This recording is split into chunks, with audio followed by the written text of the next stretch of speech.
Does moral objectivity require absolutism? I plan to do a series of videos of Russ Shafer-Landau's defense of moral objectivity, which he defends in chapter 21, 11 Arguments Against Moral Objectivity, in his book, The Fundamentals of Ethics. So Shafer-Landau essentially attempts to refute 11 arguments against moral objectivity, starting first from the least plausible arguments to more challenging arguments. Many people believe that if morality is truly objective, then it would have to be the case that moral rules are absolute. In other words, absolute moral rules are always wrong to break. For example, it is always wrong to lie. There are no exceptions. Since moral rules are not absolute, morality is therefore not objective. To further elucidate this point, here's the argument from Absolutism. Premise 1. If moral claims are objectively true, then moral rules are absolute. Premise 2. No moral rule is absolute. Conclusion 3. Therefore, moral claims are not objectively true. I do not know if there are any absolute moral rules. If there are, good candidates would include the prohibition on rape and on deliberately killing innocent people. Luckily, we do not have to settle this issue here. Because even if premise 2 is true, and there are no absolute moral rules, premise 1 is false.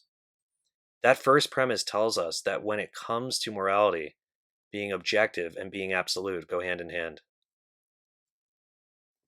Shafer-Landau's criticism of the following argument lies in the falsity of premise 1. Does it follow that if moral claims are objectively true, that therefore moral rules are absolute? Couldn't moral claims still be objectively true without them needing to be absolute? What about lying? In some cases, it may be moral to lie. The moral rule that forbids us from lying is probably not absolute.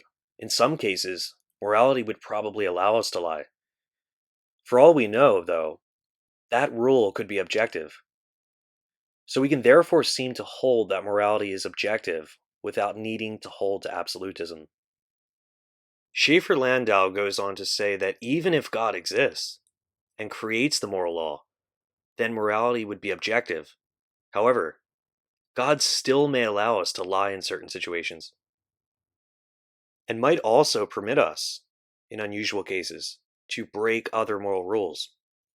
There is nothing in the very idea of an objective morality that requires moral rules to be absolute. The crucial distinction that Shafer-Landau posits is that the objectivity of moral rules has to do with their status, which means whether they are correct independently of our opinion of them. In contrast, the absoluteness of moral rules deals with their stringency.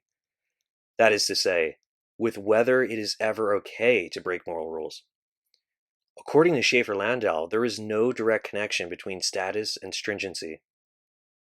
This is clear when it comes to natural laws. Various biological and psychological laws admit of exceptions, and so are not absolute, even though they are objective. Shafer-Landau concludes that if moral rules are objective, it does not follow that they have to be absolute. So premise 1 is false, and since it is, this argument is not a threat to ethical objectivism.